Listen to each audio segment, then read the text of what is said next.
I love independent brands. I love micro brands. Today we have a very cool independent brand to show you guys. They're called Horage. Now, I've spoken about Horage on my channel many times. I've never had the opportunity to show you guys one in person. And today I have a very cool watch from them. It's hardened titanium. It's an integrated bracelet. It has an in-house movement. Just a beautiful blue dial watch. I'm really excited to show you guys. And in general, I want to talk about the brand a little bit. They're actually coming out with another watch very soon that has a micro rotor that's also very affordable. And that's sort of their theme. They make independent watches that are affordable with in-house movements, and a lot of those components are made in-house in Switzerland. So pretty incredible watch. Let's flip the camera. Let's take a look at the watch, and we'll talk about the brand and everything surrounding it.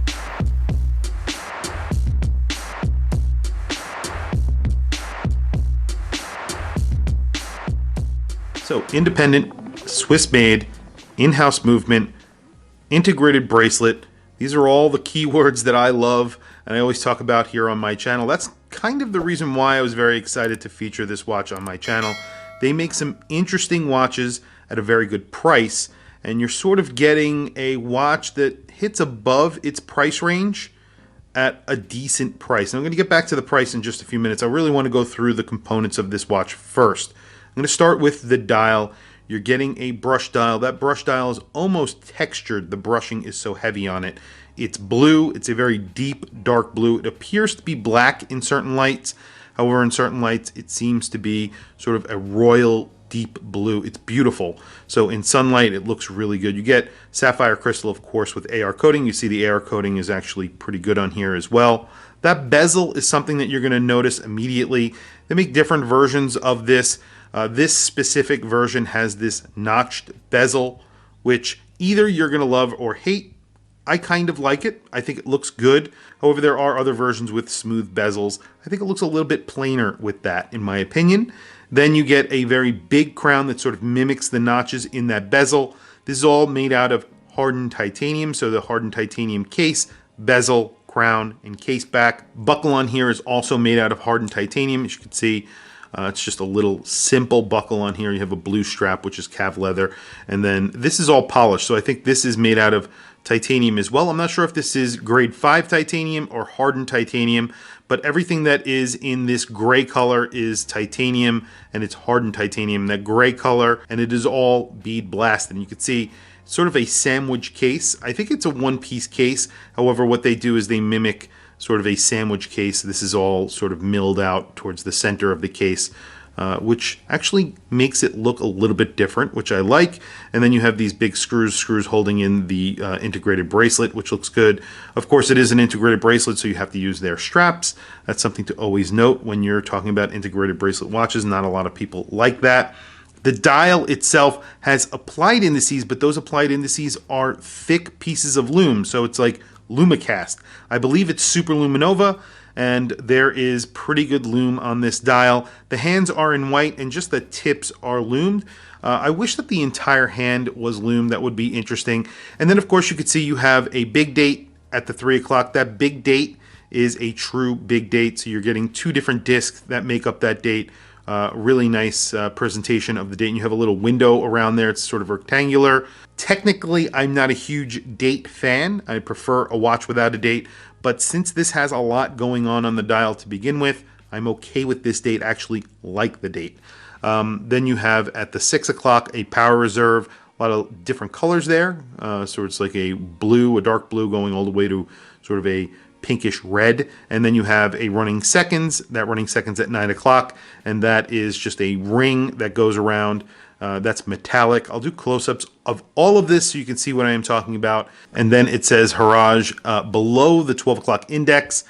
It also says silicon escapement technology, I believe is what it says there.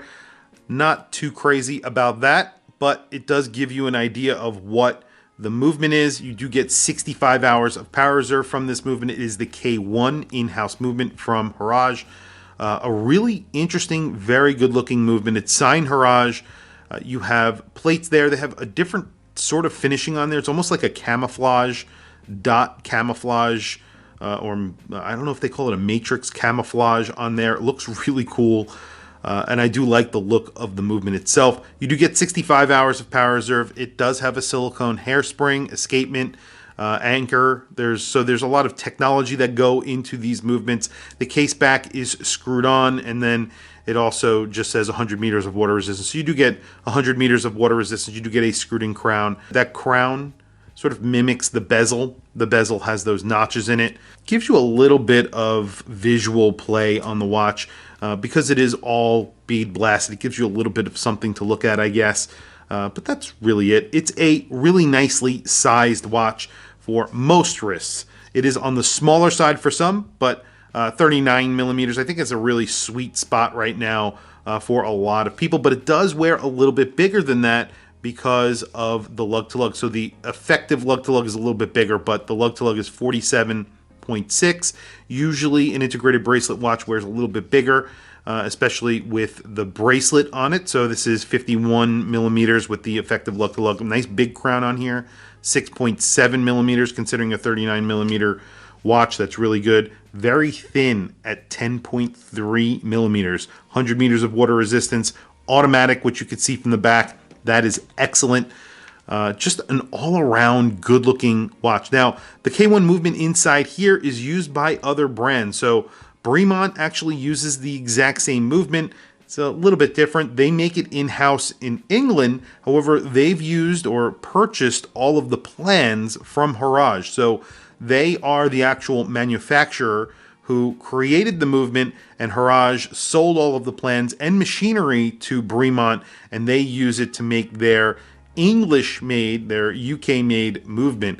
Some controversy around that because technically it's a Swiss-designed movement made in England, but I am on board with that. They charge way more money for that movement than Horage do, and we'll get to that in just a second. It's pretty crazy what they charge versus what Horage are charging. Very quickly, I'm going to throw it on my wrist so you guys can see it on my 7.5-inch wrist, and then we'll talk about price, and then we're going to do a loom shot because I said in the beginning, this gets pretty good loom. Let's do that. On my wrist today, I have my pretty interesting watch as well, but a very large watch and wears very weird. Kind of the opposite of what we're about to put on my wrist. This is sort of a brash, in your face kind of watch. This is more under the radar, stealthy, cool, independent. My Tudor Black Bay P01. That's just a really weird watch. I put it on a bracelet. I put it on a P0. I put it on a Tudor bracelet, so it's very, very heavy. This is a very light watch. So it's a very light watch on a strap. And they make this in other versions, as I mentioned. You can get it with a smooth bezel. They make it in grade 5 titanium. There you go. I mean, it's a good-looking watch.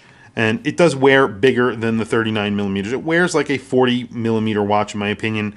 Not much bigger, but around that number, I think, is where it wears. And that's because of that lug span. And then it just, because you have these lugs that sort of do taper a little bit, but it does wear a little bit bigger. Beautiful watch, very, very comfortable on my wrist.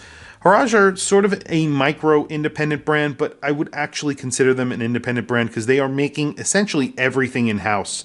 They machine their own parts and they're machining their own movements. They're making their own movements. This isn't like another independent brand that sort of outsources to other watch manufacturers like Le Jeu Perret or something like that, or Voucher or something like that. These are fully made by Horage, and they've made a big investment in these watches.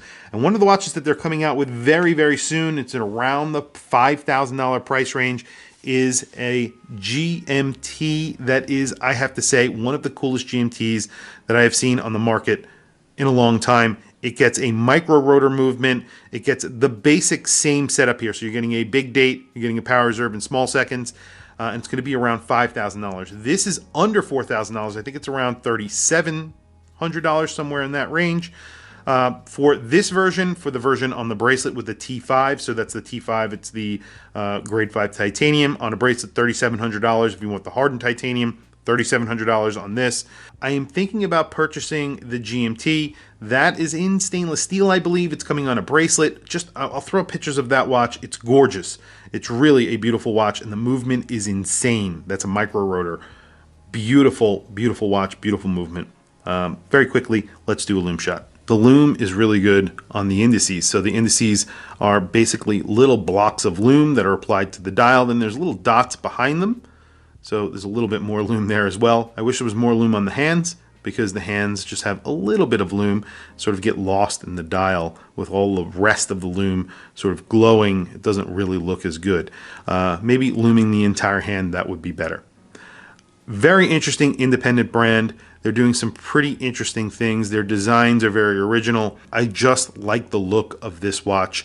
I like the complications that they have chosen. I really like the movement. I like the look of the movement. Everything about this watch is sort of independent. So they do a really good job at making it look like an independent watch. It doesn't look like any other watch on the market. There might be some similarities here or there, but it does look its own watch. And then they're charging a pretty good price for it, considering that this is a movement that's being used by Bremont, and they're charging tens of thousands of dollars.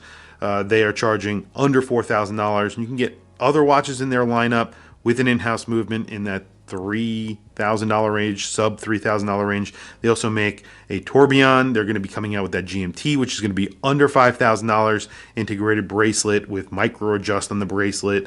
I mean, tons of really awesome features on that watch. Very excited about that watch. But tell me what you guys think down in the comments below. I want to hear from you guys. What do you think of this watch? What do you think of the brand? Making some pretty big moves, I think, as well.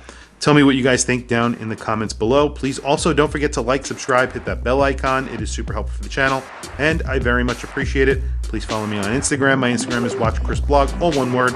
I have some links in the description. Those links are to Amazon. If you click those links and buy anything, it helps support the channel. It doesn't cost you anything extra. However, I very much appreciate it. Anyway, thank you for logging on. I'll catch you guys in the next video.